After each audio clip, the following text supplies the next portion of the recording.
Good morning students. आज आपण खंडाचा आधुनिक सिद्धांत मॉडर्न थेअरी ऑफ रेंट म्हणजे काय आहे, हा सिद्धांत नेमका काय आहे याबद्दल विचार करणार आहोत. पाठीमागच्या लेक्चरला आपण रिकार्डोचा खंड सिद्धांत पाहिलेला होता, तर त्याच्या पुढचा भाग म्हणजे खंडाचा आधुनिक सिद्धांत हा आपण आज बघणार आहोत. आता आधुनिक खंड सिद्धांतकारांच्या मते खंड म्हणजे काय, what is the meaning of rent. हे सर्व प्रकारचे खंड एक अर्थाने दुर्मिळ असतात, दुर्मिळतेमुळे मिळणारे असतात. आधुनिक खंड सिद्धांतकारांच्या मते सर्व प्रकारचे खंड हे एका अर्थाने दुर्मिळतेमुळे मिळणारे असतात, तर दुसऱ्या अर्थाने गुणभेदामुळे निर्माण होणारे असतात, अशी डॉक्टर मार्शल यांनी व्याख्या केलेली आहे. त्याच्यानंतर दुसरी व्याख्या काय, रॉबिन्सननी काय केलेली आहे, उत्पादनाच्या कोणत्याही घटकाला त्याच्या पुरवठा मागणीपेक्षा कमी असतो. बघा, उत्पादन घटकाचा पुरवठा त्याच्या मागणीपेक्षा कमी असतो, तेव्हा त्याच्या न्यूनतम म्हणजे कमीत कमी पुरवठा किमतीपेक्षा जो जास्त वाढावा प्राप्त होतो त्याला खंड असं म्हणतात. श्रीमती जॉन रॉबिन्सननं अशी व्याख्या केलेली आहे. आता खंडाचा आधुनिक सिद्धांत काय नेमका आहे, हा कुणी मांडलेला आहे, तर आता आधुनिक खंड सिद्धांताची मांडणी डॉक्टर मार्शल, प्राध्यापक walker, professor Boulding, Shrimati John Robinson यांनी केली आहे. हा सिद्धांत दुर्मिळता खंड सिद्धांत म्हणूनही ओळखला जातो. आता according as in English we can say that according to the modern theory economics according to the modern theory economic, rent is a surplus which is not peculiar to the land alone, it can be a part of income of labor, capital and entrepreneur. Rent can be each and every aspects can get rent. As per modern theory, it may be a labor, capital, entrepreneur. Those who are less than its supply can get rent, according to modern theory. According to modern theory or version, rent is a surplus which arises due to differences between actual earning and transfer earning. In modern theory, what is mean by rent? Rent is a difference between actual earning, what they can earn actually, and what they can earn by transfer income. The difference between the actual earning and transfer earning is called as a rent, isn't it? आता बदली उत्पन्न म्हणजे का, modern अर्थशास्त्रज्ञांनी, आधुनिक अर्थशास्त्रज्ञांनी खंडाची संकल्पना स्पष्ट करण्यासाठी एक बदली उत्पन्न, ज्याला आपण ट्रान्सफर अर्निंग असं म्हणतो, ती संकल्पना वापरलेली आहे. आता ट्रान्सफर अर्निंग किंवा बदली उत्पन्न म्हणजे काय, तर सर्व प्रकारचे खंड एका अर्थाने दुर्मिळतेमुळे मिळणारे असतात, तर दुसऱ्या अर्थाने गुणभेदामुळे निर्माण होणे असतात. त्याच्यामध्ये गुणभेद असतात. जमिनीमध्ये कसे गुणभेद असतात, तसं प्रत्येक घटकामध्ये काही ना काही गुणभेद असतात. आता प्रत्येक व्यक्तीचंच घ्या उदाहरण, तर प्रत्येक व्यक्तीकडं काहीतरी एक स्वतंत्र कौशल्य असतं, स्वतंत्र गुण असतं, आणि त्या गुणाची किंमत ही त्यांना मिळत असते. आणि त्यामुळं ह्या गुणभेदामुळं मग ते जमिनीलाच असतात असं नाही, तर जे जे घटक भांडवलामध्ये असतात, यंत्रसामग्रीमध्ये असतात, किंवा कामगारांच्यामध्ये असतात, सगळ्यांमध्ये असतात. मार्केटिंग स्किल ज्यांच्याकडे जास्त आहे त्यांना जास्त उत्पन्न मिळतं, म्हणजे जे एक प्रकारे तो खंड असतो. जो जास्त स्किल्ड लेबर आहे, जास्त स्किल्ड वकील आहे, जास्त स्किल्ड डॉक्टर आहे, त्यांना जास्त उत्पन्न मिळतं, म्हणजे ते एक प्रकारचा खंड असतो.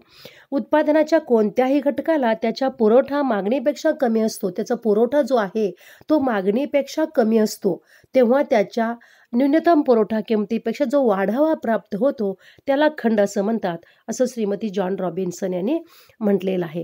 म्हणजे या ठिकाणी आधुनिक खंड सिद्धांतकार काय म्हणतात, फक्त जमिनीलाच खंड मिळतो असे जे रिकॉर्डनं म्हटलेलं होतं, ते विधान खोडून काढून त्यांनी जे जे घटक दुर्मिळ आहेत, मग ते लेबर असतील, कामगार असतील, आणि बाकीचे स्किल्ड लेबर असतील, तर ते सगळ्या घटकांना, कॅपिटल असेल, कॅपिटल जर समजा दुर्मिळ असेल, एखादी यंत्रसामग्री सामग्री जर दुर्मिळ असेल तर त्याला सुद्धा खंड मिळतो. जे जे घटक दुर्मिळ असतात, दुर्मिळ या अर्थानं की त्यांचा मागणी ही जास्त असते आणि पुरवठा हा कमी असतो, त्यामुळं वस्तूच्या किमती वाढतात आणि त्यामुळे त्याला जास्त उत्पन्न मिळतं.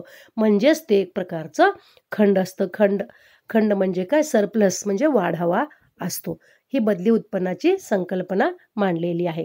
आता एका उदाहरणाच्या साहाय्यानं आपण ही संकल्पना समजून घेऊ. एखादा कुशल लेखनिक आहे, क्लार्क आहे, त्याला एका उद्योगात 5,000 रुपये उत्पन्न मिळते किंवा पगार मिळतो. पण इतर ठिकाणी तो गेल्यास त्याला 4,000 रुपये मिळत असतील, तर 1,000 रुपये हे त्याचं बदली उत्पन्न आहे. बघा, आत्ताच्या ठिकाणी त्याला 5,000 रुपये मिळतात, कारण आत्ताची नोकरी त्यानं का स्वीकारली, तर त्याच्या अगोदर त्याला दुसऱ्या ठिकाणी 4,000 रुपये मिळते, त्याला परवडत नव्हते तिथं. आणि म्हणून त्यानं काय केला की 4,000च्या ऐवजी 5,000ची नोकरी, म्हणजे त्याच्याकडे एक विशिष्ट स्किल असतो आणि त्यामुळे त्यासाठी त्याला ती व्यक्ती माझ्याचकडे राहावी म्हणून त्याला सध्याच्या नोकरीमध्ये 1,000 रुपये एक्स्ट्रा मिळतात. हेच बदली उत्पन्न आहे. आता बदली उत्पन्नाची काय व्याख्या आहे किंवा खंड म्हणजे काय? तर खंड बरोबर सध्याचे उत्पन्न वजा बदली उत्पन्न. बघा, इथं सूत्ररूप आणलेलं आहे. खंड बरोबर रेंट इज इक्वल टू सध्याचे उत्पन्न present earning minus transfer earning. 1,000 रुपये सध्याचं उत्पन्न त्याचं किती आहे? 5,000 रुपये वजा बदली उत्पन्न किती आहे? 4,000 रुपये. म्हणजे 1,000 रुपये त्याला खंड मिळाला, वाढावा मिळाला, सरप्लस मिळालं. आता हेच आपण आकृतीच्या साहाय्यानं पाहूया. आता आकृतीमध्ये इथं डी हा डिमांड कर्व आहे. हा काय आहे? डिमांड कर्व आहे डी. आणि एस हा काय आहे? सप्लाय कर्व आहे. सप्लाय कर्व हे दोन्ही ई बिंदूमध्ये इथं एक होतात. बरोबर आहे. हा पुरवठा वक्र आहे आणि हा मागणी वक्र आहे.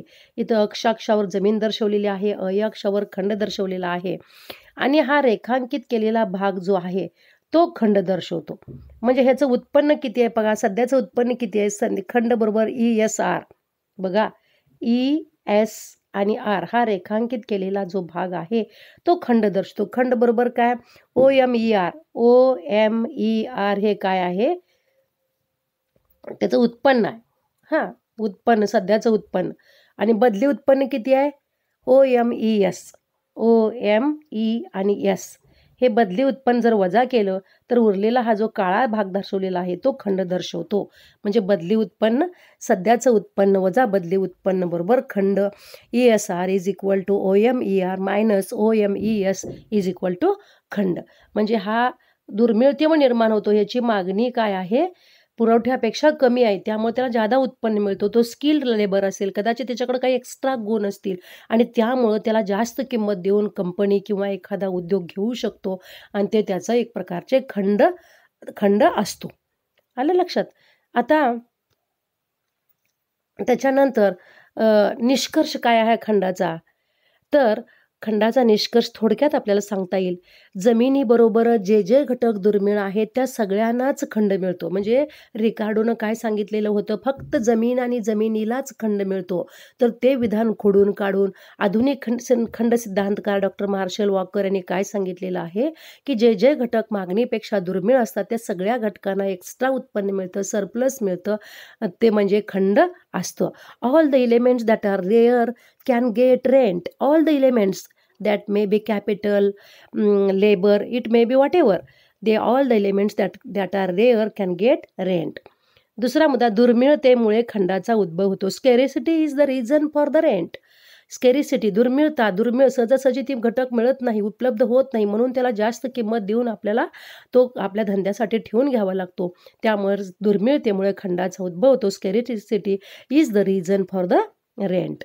तिसरा घटक आहे उत्पादन घटकाचा पुरवठा मागणीपेक्षा कमी असल्याने खंड मिळतो. बघा, उत्पादन घटकाचा जो पुरवठा आहे, मग तो भूमी असेल, भांडवल असेल, श्रम असेल, संयोजकाला सुद्धा एखादा संयोजक स्किल असेल तर त्याला जास्त नफा मिळतो. एखाद्या संयोजकाला मिळत नाही कारण त्याच्याकडे ती मार्केटिंग स्किल नसते आणि त्यामुळं सगळ्या घटकांना त्याचा पुरवठा मागणीपेक्षा कमी असल्यामुळं खंड मिळतो. Less production factors than its supply can get rent. हे महत्त्वाचं विधान मॉडर्न थेअरीमध्ये आहे. त्याच्यानंतर चौथं निष्कर्ष म्हणजे खंड उत्पादन खर्चाचा एक भाग आहे. उत्पादन खर्चाचा समावेश खंडामध्ये होतो. Rent is the part of the production cost. खंड म्हणजे उत्पादन खर्चाचाच एक भाग आहे असं आधुनिक सिद्धांतकार म्हणतात. हे एक महत्त्वाचं वैशिष्ट्य आहे. त्याच्यानंतर पुढचं वैशिष्ट्य आहे वस्तूच्या किमतीत खंडाचा समावेश होतो. रिकार्डोनं वस्तूच्या किमतीत खंडाचा समावेश केलेला नव्हता, पण इथं मॉडर्न थिअरीमध्ये वस्तूच्या किमतीत खंडाचा समावेश केलेला आहे. Rent is included in the price, rent is included in the price. त्याच्यानंतर 6वं वैशिष्ट्य किंवा निष्कर्ष, खंडाचा दर वाढल्याने उत्पादन व खर्च वाढून धान्याच्या किमती वाढतात. खंडाचा दर वाढतो, मग कुठलाही खंड असेल, मग ते जमिनीला असेल, संयोजकाला असेल, लेबरला असेल, कॅपिटलला असेल, त्यांचे दर वाढतात. दर वाढल्यामुळे त्यांचा उत्पादन खर्च वाढतो. उत्पादन खर्च वाढल्यामुळं धान्याच्या किमती वाढतात. Due to increased rent lead to increase in the price of grains. म्हणजे खंड वाढल्यामुळं खर्च वाढून धान्यसुद्धा वाढतं. अशा पद्धतीनं आज आपण मॉडर्न थेअरीमध्ये काय फरक आहे नेमका, रिकार्डोचा खंड सिद्धांत, आधुनिक सिद्धांत.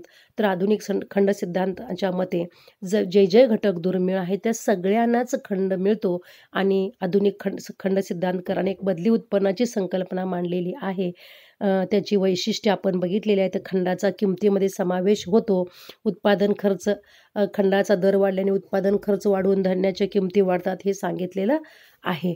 धन्यवाद.